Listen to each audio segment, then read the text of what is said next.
عالمی میڈیا پر یہ خبر بڑی گردش کر رہی ہے کہ امریکی حکام نے دعویٰ کیا ہے کہ 9/11/2001 کے حملوں کے مبینہ منصوبہ ساز خالد شیخ محمد اور ان کے دو ساتھیوں نے عمر قید کی سزا کے بدلے سازش کرنے کے الزامات کا اعتراف کرنے پر رضامندی ظاہر کر دی ہے۔ نیو یارک ٹائمز نے امریکی محکمہ دفاع کے حکام کے حوالے سے رپورٹ دی ہے کہ پینٹاگان کے ایک سینئر اہلکار نے سزائے موت کے مقدمے کی بجائے ان تینوں افراد کی طرف سے اعتراف جرم کی درخواست کی ڈیل کی منظوری دی ہے۔ امریکہ نے القاعدہ کے عسکریت پسند خالد شیخ محمد کو New York World Trade Center اور محکمہ دفاع پینٹاگان کی عمارت پر 11 ستمبر کے حملوں کا ماسٹر مائنڈ قرار دیا تھا۔ تینوں ملزمان 2003 سے زیر حراست ہیں، جبکہ خالد شیخ محمد کے دو ساتھی ولید بن عطش اور مصطفیٰ الحواساوی کیوبا کے گوانتانامو جیل میں قید ہیں۔ ان تینوں کے اعتراف جرم کے بارے میں اطلاع چیف پراسیکیوٹر ریئر ایڈمرل ریگ نے متاثرہ خاندانوں کے نام ایک خط میں دی۔ پراسیکیوٹر نے تحریر کیا کہ سزائے موت کی بجائے عمر قید کے بدلے تینوں اس بات پر متفق ہیں کہ وہ 11 ستمبر کے حملوں میں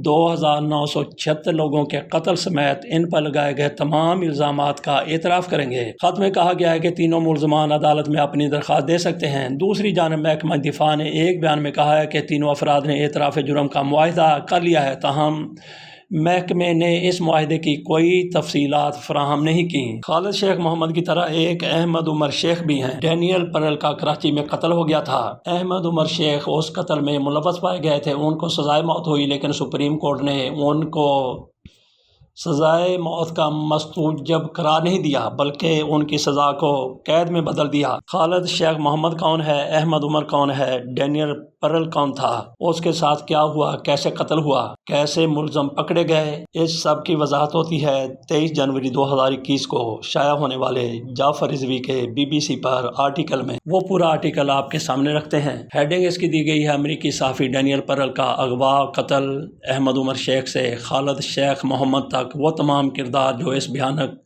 کھیل میں شامل رہے۔ گلا کاٹ کر قتل کیا گیا تھا اسے۔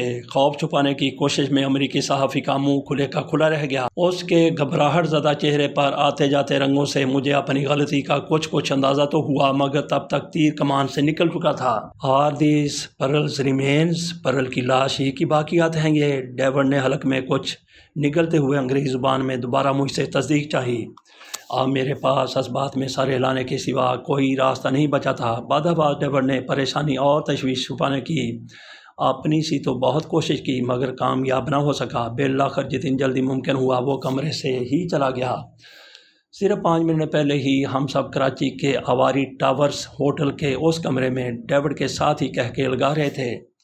یہ 16 مئی 2002 کا دن تھا۔ ڈیوڈ سمیت کئی امریکی و برطانوی صحافی ہوٹل میں قائم جیو نیوز کے اس عارضی دفتر میں پاکستان کے پہلے براہ راست live news T V channel کی ابتدائی ٹیم کے ہم سب ارکان کو تربیت دے رہے تھے۔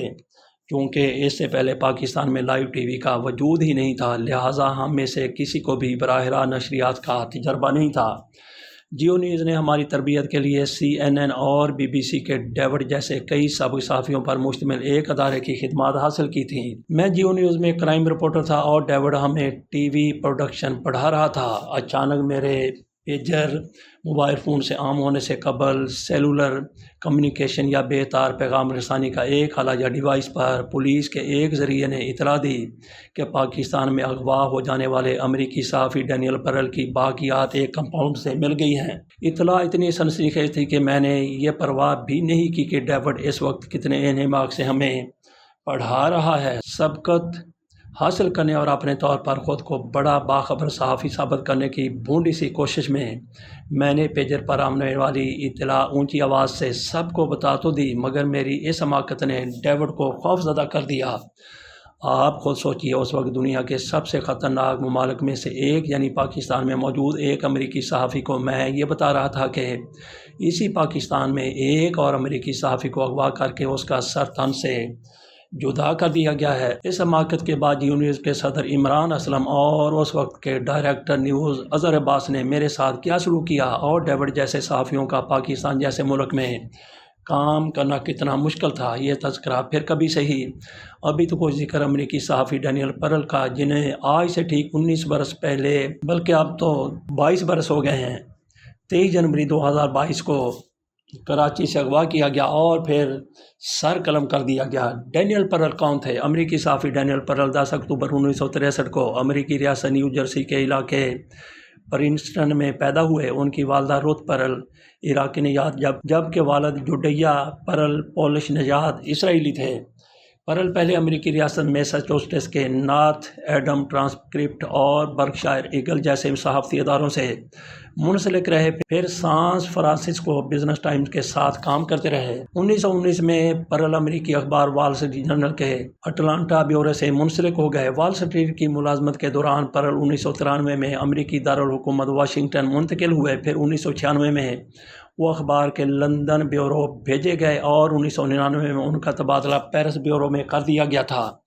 سوڈان کے دارالحکومت خرطوم میں ایک فوجی ٹھکانے پر امریکہ کے میزائل حملے کے بارے میں ان کی ایک تحقیقاتی خبر نے ثابت کیا تھا کہ امریکی فوج کا موقف غلط تھا اور جسے فوجی ٹھکانہ بتایا گیا وہ دراصل ایک دوا ساز کارخانہ تھا۔ 1999 میں پیرس کے قیام کے دوران ہی پرل کی ملاقات آن لائن جریدے گلیمر کی خاتون صحافی ماریان وان نائنوف سے ہوئی اور دونوں نے جلدی شادی کر لی۔ بعد ازاں پر وال اسٹریٹ جرنل کے جنوبی ایشیا کے لیے بیورو چیف مقرر کر دیے گئے اور انڈیا کے شہر ممبئی میں آ گئے۔ 11 ستمبر 2001 کو امریکہ پر القاعدہ کے حملوں کے بعد افغانستان میں طالبان کے خلاف امریکی قیادت میں دہشت گردی کے خلاف جنگ کی رپورٹنگ کے سلسلے میں وہ ماریان کے ہمراہ پاکستان آتے جاتے رہے۔ پرل امریکہ پر 11 ستمبر کے حملوں کے بعد افغانستان کے خلاف امریکی فوجی کارروائی کی کوریج کرنے کے لیے پاکستان آئے تھے اور اس دوران رچرڈ کولون ریڈ نامی برطانوی شہری کی خبر کی تلاش میں تھے جو شو بمبار کے لقب سے مشہور ہوئے۔ سرکاری ریکارڈ، عدالتی کاغذات اور مختلف ذرائع سے جمع شدہ تفتیشی مواد کے مطابق رچرڈ عبدالرحیم اور عبدالرؤف کے مسلم نام سے بھی پہچانے جاتے تھے۔ رچرڈ 12 اگست 1973 کو لندن میں مشرقی علاقے بروملی میں انگریز ماں لیزلی ہیوز اور جمیکن باب کولون روبن ریڈ کے گھر پیدا ہوئے۔ رچرڈ کے والد عادی جرائم پیشہ تھے اور رچرڈ کی پیدائش کے وقت گاڑی چلانے کے جرم میں برطانوی جیل میں قید تھے۔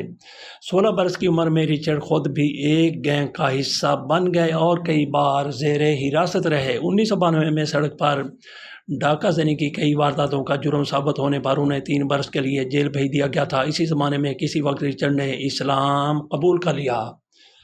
1995 میں جیل سے رہائی کے بعد ان کا آنا جانا شمالی لندن میں فینس بری مسجد میں شروع ہوا۔ اس وقت امریکی مخالف مبلغ ابو حمزہ المصری فینس بری مسجد کے سربراہ تھے جنہیں برطانیہ میں اسلامی انتہا پسندی کے مرکزی بانیان میں شمار کیا جاتا تھا۔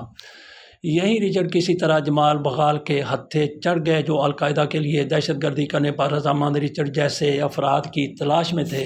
جمال 28 جنوری 2001 کو پاکستان سے واپسی پر دبئی کے ہوائی اڈے پر اس وقت گرفتار ہوئے جب وہ جعلی فرانسیسی پاسپورٹ پر سفر کر رہے تھے۔ دہشت گردی پر مائل اس گروہ کا حصہ بن جانے والے رچرڈ 1999 میں پاکستان پہنچے اور افغانستان اور پاکستان میں قائم دہشت گردی کے کئی مراکز سے تربیت حاصل کرتے رہے۔ رچرڈ مبینہ طور پر لاہور میں قائم پیر مبارک علی شاہ گیلانی کے مرکز پر بھی قیام پذیر رہے۔ نومبر 2000 میں رچرڈ اپنے برطانوی ہم منصب گلویسٹر سے تعلق رکھنے والے ساجد بادت کے ہمراہ پھر پاکستان پہنچے۔ کچھ دن بعد رچرڈ افغانستان گئے جہاں انہیں جوتوں کی وہ جوڑی فراہم کی گئی جس نے انہیں شو بمبار جوتوں کے ذریعے دھماکہ کرنے والے کا خطاب دلوایا۔ رچرڈ نے 21 دسمبر 2001 کو پیرس سے امریکی ریاست فلوریڈا جانے والی ایک پرواز پر سوار ہونے کی کوشش کی لیکن مشکوک برتاؤ اور حکام کے سوالات کے تسلی بخش جوابات نہ دے پانے کی وجہ سے پولیس نے جہاز پر سوار ہونے سے روک دیا، مگر اگلے ہی روز یعنی 22 دسمبر کو وہ پیرس سے فلوریڈا جانے والی پرواز پر سوار ہو گئے۔ دوران پرواز رچرڈ نے عملے کی رکن ہیرمس موڈاڈیئر کو دبوچ لیا اور جب باقی مسافر ہیرمس کی مدد کو آئے تو پتہ چلا کہ رچرڈ گود میں رکھے ہوئے جوتے کے فیتے کو ہاتھ میں جلتی ماچس کی تیلی سے جلانے کی کوشش کر رہے ہیں۔ مسافروں نے مل کر رچرڈ کو قابو کیا اور جہاز میں موجود ایک ڈاکٹر نے انہیں دوا دے کر بے ہوش کرنے میں عملے اور مسافروں کی مدد کی۔ اس ہنگامی صورتحال میں یہ پرواز بوسٹن کے لوگان ایئرپورٹ پر اتار لی گئی۔ گرفتاری پر تلاشی کے دوران رچرڈ کے جوتے میں C4 نوعیت کا 283 گرام مادہ خیز مواد ملا جو پھٹ جانے کی صورت میں اتنا بڑا سوراخ کر سکتا تھا جس سے پرواز تباہ ہو جاتی۔ 4 اکتوبر کو رچرڈ نے عدالت میں 9 میں سے 8 الزامات میں اعتراف جرم کا لیا اور 31 جنوری 2003 کو انہیں مجموعی طور پر 110 سال قید اور $20 لاکھ جرمانے کی سزا سنائی گئی۔ قید کے دوران انہیں کبھی ضمانت نہیں مل سکی۔ سزا سن کر رچرڈ نے عدالت میں کہا کہ وہ امریکہ کے دشمن اور القاعدہ کے حامی اور اسامہ بن لادن کی قیادت میں اللہ کے سپاہی ہیں۔ رچرڈ کولوراڈو میں سب سے محفوظ امریکی جیل میں اب تک اپنی سزا بھگت رہے ہیں۔ ڈینیل پرل پاکستان میں اپنے قیام کے دوران رچرڈ کی کہانی پر کام کر رہے تھے اور اس سلسلے میں پرل پاکستانی شدت پسند شیخ مبارک علی شاہ گیلانی کا انٹرویو کرنا چاہتے تھے۔ شیخ مبارک علی شاہ گیلانی کون ہیں؟ تحقیقاتی معلومات کے مطابق شیخ مبارک کا شجرہ نسب براہ راست حنبلی فقہ کے سرکردہ اسلامی شخصیت شیخ عبدالقادر جیلانی سے ملتا ہے۔ شیخ مبارک 1980 میں امریکی شہر ڈیلاویئر میں مسلم آف امریکہ نامی تنظیم کی بنیاد رکھی اور وہ انٹرنیشنل قرآنک اوپن یونیورسٹی نامی ادارے کے بھی بانی ہیں۔ امریکی محکمہ خارجہ کا موقف تھا کہ شیخ مبارک کا تعلق جماعت الفقراء نامی دہشت گرد گروپ سے ہے، لیکن شیخ مبارک کا کہنا تھا کہ مسلم آف امریکہ کا جماعت الفقراء سے کوئی تعلق نہیں ہے۔ ہم فقراء کو تسلیم نہیں کرتے مگر امریکی حکام جماعت الفقراء کا نام اچھالنا چاہتے ہیں۔ ڈینیل پرل کو شیخ گیلانی تک پہنچانے کے لیے ان کے ساتھ کام کرنے والے پاکستانی صحافی رضا فرزی نام ہے یہ، انہوں نے پاکستان میں قائم حرکت المجاہدین اور حرکت الانصار جیسی شدت پسند تنظیموں میں موجود اپنے ذرائع سے رابطے شروع کیے اور بالآخر ایک شخص محمد ہاشم قادر تک پہنچ گئے جن کا تعلق حرکت الانصار سے تھا۔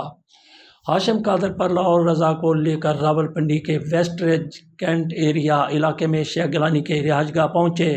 چوکیدار نے بتایا کہ گیلانی اس وقت ملک سے باہر گئے ہوئے ہیں، تو ہاشم گیلانی کے کسی قریبی ساتھی سے ملاقات کروانے کا وعدہ کیا۔ غالباً 11 جنوری 2002 کو ہاشم نے رضا اور پرل کو راولپنڈی کے اکبر ہوٹل بلایا۔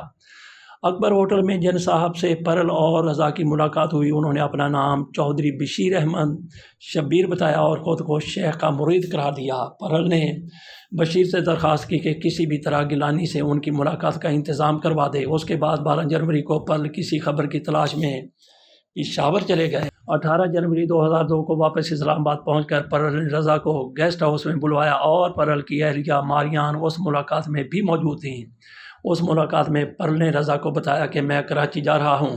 رضا نے پیشکش کی کہ وہ بھی پرل کے ہمراہ کراچی جا سکتے ہیں، لیکن پرل نے کہا کہ نہیں ٹھیک ہے تم یہیں رہو، میں کراچی میں شیخ سے ملاقات کے بعد وہیں سے ممبئی چلا جاؤں گا۔ پھر پرل بشیر کی دعوت پر شیخ گیلانی سے ملاقات کے لیے کراچی چلے گئے۔ پرل کے مقدمہ قتل کے دستاویزات، عدالت میں پیش کی جانے والی معلومات، پاکستان اور امریکہ کے حکام، خفیہ اداروں، سرکاری ریکارڈ، پولیس اور تفتیش کاروں کے مطابق یہی چودھری بشیر احمد شبیر دراصل پرل کے اغوا و قتل کا مرکزی کردار یعنی احمد عمر شیخ تھے۔ احمد عمر شیخ کون ہیں؟ 23 دسمبر 1973 کو لندن میں پیدا ہونے والے برطانوی شہری احمد عمر شیخ اپنے والدین سعید شیخ اور کسرا یا قصرہ شیخ کی 3 اولادوں میں سے سب سے بڑے۔ عمر شیخ کے والدین 1968 میں لندن ہجرت کر گئے تھے جہاں ملبوسات کپڑوں کا ایک اچھا خاصا منافع و کاروبار کامیابی سے چلا رہے تھے۔ احمد عمر شیخ نے شمال مشرقی لندن کے والدہم سٹو علاقے کے پرائیویٹ فارسٹ اسکول جیسے مہنگے اور نجی ادارے سے تعلیم حاصل کی۔ برطانیہ میں نجی اسکول کی تعلیم ہمیشہ سے مہنگی رہی اور بہت زیادہ فیس کی وجہ سے عموماً صرف کھاتے پیتے متمول خاندانوں کے بچے یہ سہولت حاصل کر سکتے ہیں۔ فارسی اسکول تو نجی اسکول میں سے سب سے خاص سمجھا جاتا تھا۔ احمد عمر شیخ کے والدین کچھ عرصے بعد عارضی طور پر واپس پاکستان صوبہ پنجاب منتقل ہوئے۔ یہاں بھی عمر شیخ نے 14 سے 16 برس تک لاہور کے ایچیسن کالج جیسے ادارے سے تعلیم حاصل کی۔ ایچیسن کالج کے بعد عمر شیخ دوبارہ والدہم سٹو کے فارسی اسکول پہنچے تو پاکستانی فوجی حکمران جنرل ضیاء کے زبردست مداح، دلدادے اور حامی تھے۔ فارسی اسکول کے بعد عمر نے برطانیہ کے اعلیٰ ترین تعلیمی اداروں میں شمار ہونے والے لندن اسکول آف اکنامکس سے اقتصادیات، شماریات اور اطلاع کی میتھمیٹکس حساب کی تعلیم کے لیے داخلہ تو لیا مگر پہلے ہی برتعلیم ادھوری چھوڑ دی۔ برطانوی اخبار گارڈین نے لکھا کہ فارسی اسکول اور LE میں ان کے ہم جماعت علی حسن کا کہنا ہے کہ عمر دونوں تعلیمی اداروں میں کئی بار معطل کیے جاتے رہے۔ وہ شروع سے ہی تشدد پر مائل رہے اور لڑائی جھگڑے میں ملوث رہا کرتے تھے اور ہمیشہ سے ہی ایک متشدد بلی طالب علم سمجھے جاتے تھے۔ لندن اسکول آف اکنامکس میں تعلیم کے دوران ہی عمر شیخ کا تعلق کسی اسلامی انتہا پسند حلقے سے قائم ہو گیا اور وہ بوسنیا چلے گئے، پھر کبھی واپس LSE نہیں آئے۔ 1994 میں جب عمر محض 21 برس کے تھے تو وہ انڈیا کے زیر انتظام کشمیر میں یعنی مقبوضہ کشمیر میں ریاست میں برسر پیکار شدت پسند تنظیم حرکت الانصار کے رکن بن چکے تھے اور اب عمر انڈیا میں روہت شرما کے فرضی نام سے مقیم تھے۔ انڈیا میں عمر نے حرکت الانصار کے شدت پسند ساتھیوں کے ساتھ مل کر 4 غیر ملکی باشندوں کو اغوا کر لیا اور مطالبہ کیا کہ اگر انڈین جیلوں میں قید کشمیری شدت پسندوں کو رہا نہ کیا گیا تو وہ مغویوں کے سر قلم کر دیں گے۔ ان غیر مغویوں میں 3 برطانوی نژاد آسٹریلوی مرد پال بینجمن کرسٹوفر مائلز اور ریسپیٹریج جبکہ ایک امریکی شہری بیلانس شامل تھے۔ اتفاقاً کسی ڈکیتی کی واردات کا سراغ لگاتی انڈین پولیس جب غازی آباد پہنچی تو پولیس کو اس عمارت پر دھاوا بولنا پڑا جہاں بیلا یرغمال تھے اور پولیس ان کی وہاں موجودگی سے لا علم تھی۔ پولیس کے ہاتھوں بیلا کی رہائی اور وہاں موجود افراد کی گرفتاری کے بعد جب باقی 3 غیر ملکی یرغمال مغویوں کا سراغ ملا تو پولیس نے سہارنپور میں شیخ عمر کے شدت پسند ساتھیوں کے ٹھکانے پر بھی دعویٰ بول دیا۔ 1 نومبر 1994 کو پولیس سے ہونے والی اس مڈ بھیڑ میں 2 پولیس اہلکار اور ایک شدت پسند ہلاک ہو گئے اور عمر شیخ زخمی حالت میں گرفتار ہوئے جبکہ تمام مغویوں کو رہا کروا لیا گیا۔ جہاز کا اغوا۔ گرفتاری کے بعد عمر شیخ انڈیا کی بدنام ضمانت تہاڑ جیل میں قید تھے کہ 24 دسمبر 1999 کو ان کی زندگی میں ایک نیا موڑ آ گیا۔ اس روز نیپال کے دارالحکومت کھٹمنڈو کے تری بھون ہوائی اڈے سے انڈین ایئر لائنز کی پرواز نمبر IC 814 نے عملے کے ارکان سمیت 191 مسافروں کو لے کر اڑان تو انڈین دارالحکومت دلی جانے کے لیے بھری، لیکن انڈین فضائی حدود میں داخل ہوتے ہی 5 مسلح افراد نے جہاز کو اغوا کر لیا۔ ہائی جیکر نے کپتان دیویشن کو حکم دیا کہ طیارے کو لاہور لے جایا جائے مگر پاکستان میں اترنے کی اجازت نہ ملی۔ ایندھن کم ہونے کی وجہ سے طیارے کو انڈین شہر امرتسر میں اترنا پڑا۔ امرتسر میں ایندھن کی فراہمی میں تاخیر پر ہائی جیکرز نے مشتعل ہو کر ایک جرمن شہری مسافر ستنام سنگھ پر چاقو سے حملہ کر دیا جسے گردن پر زخم آئے۔ بالآخر ایندھن کی فراہمی کے بعد طیارہ دوبارہ لاہور پہنچا تو لینڈنگ کی اجازت ملی۔ لاہور سے مزید ایندھن لے کر یہ پرواز دبئی گئی جہاں جہاز کے 27 مسافروں کو رہا ہونے والوں میں ہائی جیکرز کے حملے سے زخمی 25 برس کے نوجوان مسافر روپن کٹیال بھی شامل تھے مگر وہ ہلاک ہو گئے تھے۔ دبئی سے یہ طیارہ افغانستان کے قندھار ایئرپورٹ کے لیے روانہ ہوا۔ افغانستان پر اس وقت طالبان کی حکومت تھی جسے انڈیا تسلیم نہیں کرتا تھا۔ بہرحال اغوا کاروں نے طیارے کے مسافروں کے بدلے ابتدائی طور پر انڈین جیلوں میں قید 36 شدت پسندوں کی رہائی کا مطالبہ کیا اور بالآخر 3 شدت پسندوں کی رہائی پر معاملہ طے ہو گئے۔ 31 دسمبر 1999 کو ہائی جیکنگ کا یہ طویل معاملہ مسافروں کے بدلے ان 3 شدت پسندوں کی رہائی پر ختم ہوا۔ رہا ہونے والوں میں مولانا مسعود اظہر جنہوں نے پاکستان میں شدت پسند تنظیم جیش محمد کی بنیاد رکھی، دوسرے مشتاق احمد زرگر جو پاکستان کے زیر انتظام کشمیر آزاد کشمیر میں شدت پسندوں کے تربیتی مرکز سے وابستہ تھے۔ یاد رہے کہ یہ BBC پر جاری ہونے والی رپورٹ ہم آپ کو بتا رہے ہیں تو اس میں BBC کے نقطہ نظر سے ہی کئی باتیں سامنے آتی ہیں جس سے ہمارا اور آپ کا متفق ہونا ضروری نہیں ہے۔ اور تیسرے تھے احمد عمر شیخ۔ یہ تینوں افراد رہا ہو کر پاکستان پہنچ گئے مگر بھی ذرائع ابلاغ کے مطابق عمر کوئی عام دہشت گرد نہیں تھے بلکہ ایسے شخص تھے جن کے تعلقات پاکستان کے خفیہ اداروں کے ساتھ ساتھ القاعدہ میں بھی اعلیٰ سطح پر قائم تھے اور وہ اسامہ بن لادن کے خصوصی بیٹے کا درجہ رکھتے تھے۔ پاکستان کے سابق فوجی صدر جنرل مشرف نے اپنی کتاب ان دا لائن آف فائر میں عمر شیخ کو برطانوی خفیہ ادارے MI6 کا ایجنٹ قرار دیا۔ ڈینیل پرل کیسے اغوا ہوئے؟ پاکستان میں امریکی صحافی ڈینیل پرل دراصل عمر شیخ کے منصوبہ کے تحت اغوا ہوئے۔ شیخ گیلانی سے ملاقات کے لیے ڈینیل پرل کی بے تابی کو عمر شیخ نے خوب استعمال کیا۔ عمر راولپنڈی کا اکبر ہوٹل پر ملاقات کے بعد سے پرل کے ساتھ مسلسل رابطے میں رہے۔ اعلیٰ ترین برطانوی تعلیمی اداروں کی تربیت، اپنی بہترین برطانوی انگلش، چرب زبانی اور شاطرانہ اور سازشی ذہنیت سے عمر شیخ نے پرل کو کوئی اور ہی تصویر دکھائی تھی۔ پرل نے اب تک چودھری شبیر سمجھ رہے تھے اور ان کے جھانسے میں آ کر کراچی پہنچ چکے تھے، جہاں ان کی ملاقات چودھری شبیر کے ذریعے شیخ گیلانی سے ہونا طے پائی تھی۔ پرل کے اغوا کے لیے عمر شیخ نے مکڑی کے جالے کی طرح منصوبہ بندی کی تھی۔ قانون نافذ کرنے والے مختلف اداروں کے حکام اور ذرائع کے مطابق اکبر ہوٹل راولپنڈی میں پرل سے ملاقات کے بعد عمر شیخ نے کراچی میں اپنے پرانے شدت پسند ساتھیوں سے رابطے کیے، جو تب تک لشکر جنگوی، حرکت الانصار اور دیگر کئی تنظیموں کے رکن بن چکے تھے۔ ان میں سے کئی عمر شیخ کے ساتھ افغانستان میں شدت پسندی کی تربیت حاصل کر چکے یا پھر انتہا پسند حملوں اور کارروائیوں میں ان کے ساتھی رہ چکے تھے۔ انہی میں امجد فاروقی بھی شامل تھے۔ امجد فاروقی کو کئی برس بعد پاکستانی حکام نے صدر مشرف پر حملے کا ملزم قرار دیا اور وہ 26 ستمبر 2004 کو کراچی میں پاکستانی حکام کے ساتھ مقابلے میں مارے گئے۔ ایک افسر نے دعویٰ کیا کہ امجد فاروقی انڈین جہاز اغوا کر کے عمر شیخ کو رہا کروانے والوں میں شامل تھے، مگر چونکہ اس وقت امجد فاروقی کا کوئی نیٹ ورک اسلام آباد میں نہیں تھا، لہٰذا انہوں نے یہ مشورہ دیا کہ کسی طرح پرل کو کراچی بلوایا لیا جائے۔ کراچی میں پرل کے اغوا کی منصوبہ بندی کے لیے عمر شیخ لشکر جنگوی کے کارکن عاصم غفور کے ساتھ پہلے خود کراچی پہنچے۔ عاصم غفور کے ساتھ کراچی جاتے وقت عمر شیخ نے اپنے پرانے ساتھی سلمان ثاقب کو بھی ایئرپورٹ بلوا لیا۔ سلمان افغانستان کے ایک تربیتی کیمپ میں عمر شیخ کے ساتھ رہ چکے تھے۔ عمر شیخ نے امجد فاروقی کو بھی وہیں بلوا لیا اور یہ سب صدر میں واقع کیفے اسٹوڈنٹس میں پہنچے۔ یہاں عمر شیخ کی ملاقات کراچی میں لشکر جنگوی کے نوجوان نائب امیر آصف رمزی سے ہوئی۔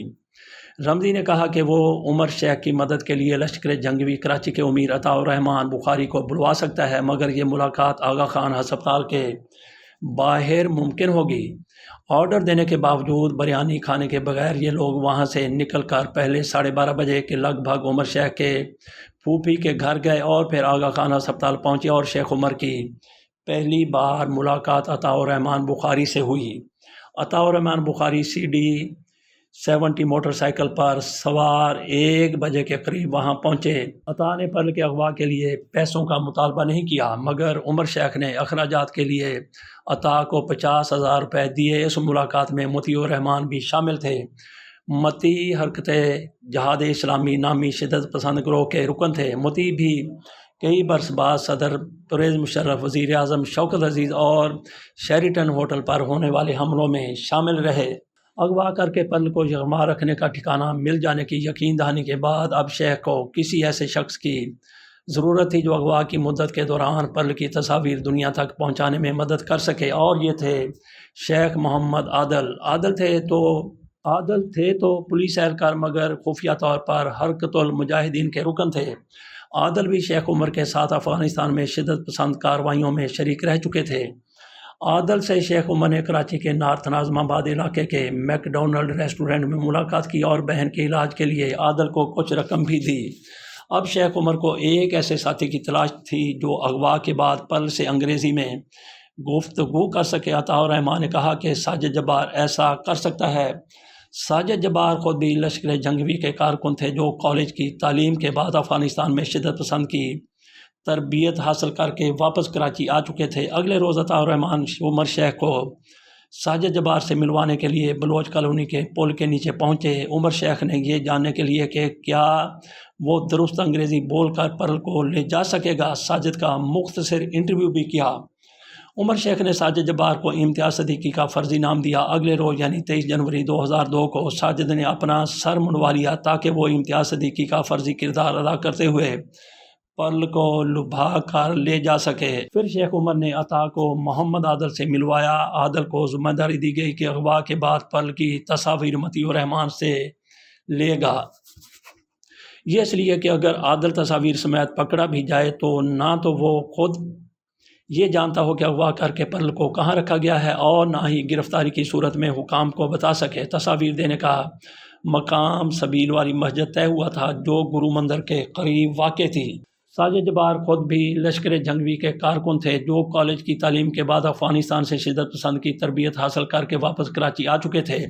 اب شیخ عمر کے لیے یہ کام رہ گیا تھا کہ کوئی ایسا علیحدہ گروہ تشکیل دیا جائے جو دنیا کو پرل کے اغوا کی خبر دے کر رہائی کے مطالبات بتا سکے۔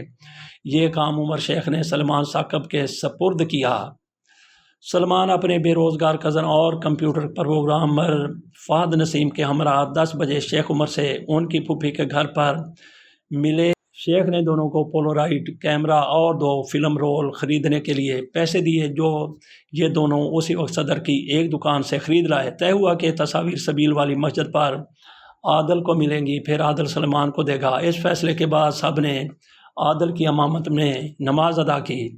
نماز کے بعد عمر شیخ نے سلمان اور فہد کو پرل کو اغوا کرنے کے بعد صحافیوں کو بھیجنے کے لیے تاوان اور مطالبات پر مبنی وہ تحریر دی جو انگریزی اور اردو زبان دونوں میں تھی۔ عمر شیخ نے دونوں کو سختی سے ہدایت دی کہ یہ تحریریں صحافیوں کو ای میل کرتے وقت ذاتی کمپیوٹر ہرگز استعمال نہ کریں۔ اسی شام شیخ عمر نے مطیع الرحمان اور اس کے ساتھی محمد سہیل سے ملاقات کی۔ شیخ عمر نے اغوا کے بعد پرل کی تصویر کھینچنے کے لیے پولورائڈ کیمرہ ان کے حوالے کیا۔ فہد اور سلمان نے مطیع اور سہیل کو سکھایا کہ پولورائڈ کیمرے سے تصویر کیسے کھینچی جاتی ہے۔ فہد نے شیخ عمر سے پوچھا کہ پرل کو اغوا کیا ہی کیوں جا رہا ہے تو شیخ عمر نے کہا کہ وہ یہودی ہے جو پاکستان میں مسلمانوں کے خلاف کام کر رہا ہے۔ ادھر پرل کو اغوا کر کے یرغمال رکھنے کے لیے ٹھکانے کی تلاش میں عطا بخاری نے حرکت المجاہدین کے 33 سالہ رکن فضل کریم سے ملاقات کی۔ فضل کریم رحیم یار خان کے رہنے والے شدت پسند تھے اور وہ بھی افغانستان میں شیخ کے ساتھ شدت پسند کارروائیوں میں شریک رہ چکے تھے۔ پھر کراچی واپس پہنچ کر پہلے بطور الیکٹریشین کام کرتے رہے اور بالآخر کراچی ایک تاجر سعود میمن کے ڈرائیور بن گئے۔ سعود میمن بظاہر کراچی کے تاجر تھے مگر ان کا تعلق الرشید ٹرسٹ سے تھا۔ الرشید ٹرسٹ بظاہر خیراتی ادارہ تھا مگر امریکی حکام کا خیال ہے کہ سعود میمن اور الرشید ٹرسٹ دونوں دراصل القاعدہ کو مالی مدد فراہم کرنے میں ملوث تھے۔ ایک اور ذریعے کا کہنا ہے کہ سعود میمن بھی پرل کے اغوا کے منصوبے میں شریک تھا۔ اس سلسلے میں ہونے والی ایک ملاقات میں سعود نے پرل کو یرغمال رکھنے کے لیے پاپوش نگر میں اپنا گھر استعمال کرنے کی تجویز دی مگر بالآخر آسن آباد کے کمپاؤنڈ کو چن لیا گیا۔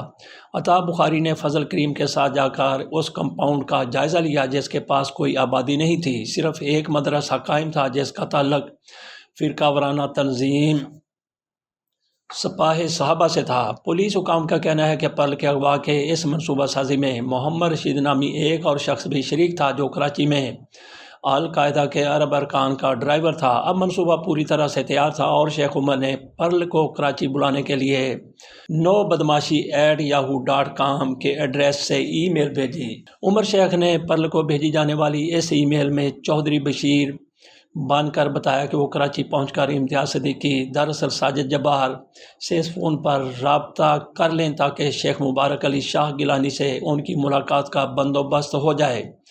سارے منصوبے پر کامیابی سے عمل درآمد کی یقین دانی کے بعد عمر شیخ نے مظفر کے نام سے جہاز کا ٹکٹ لیا اور شہر سے چلے گئے۔ ادھر پرل عمر شیخ کی ای میل اور دیگر ہدایات کے مطابق کراچی پہنچ گئے۔ پرل کے ساتھ ان کی اہلیہ ماریان بھی کراچی آئیں اور یہ دونوں ڈیفنس کے علاقے زمزمہ میں اپنی ایک دوست اسرا نعمانی کے ساتھ رہے۔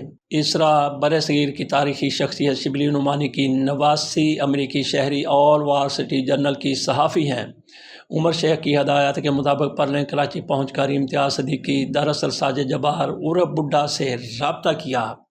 فون کال ڈیٹا کے مطابق یہ کال 3 منٹ جاری رہی اور امتیاز صدیقی نے پرل کو ہدایت کی کہ وہ 23 جنوری کو شام 7 بجے میٹروپول ہوٹل کے قریب واقع ویلیج ریستوران کے سامنے امتیاز کا انتظار کریں۔ امتیاز یعنی ساجد نے پرل کو بتایا کہ وہ وہاں پرل کو شیخ مبارک گیلانی سے ملوانے کے لیے لے جائیں گے۔ اسلام آباد کے صحافی رضا کے مطابق کراچی میں موجود پرل نے 23 جنوری کو صبح 11 بجے کے لگ بھگ رضا کو فون کیا اور پوچھا کہ شیخ گیلانی سے ملاقات کرنا خطرناک تو نہیں ہوگا۔ رضا نے پرل کو صلاح دی کہ اگر آپ اپنی گاڑی پر جا رہے ہیں اور ملاقات کا اہتمام کسی عوامی مقام یعنی مسجد یا مدرسہ یا کسی تبلیغی مرکز وغیرہ میں ہو رہا ہے تو پھر بظاہر یہ خطرناک دکھائی نہیں دیتا۔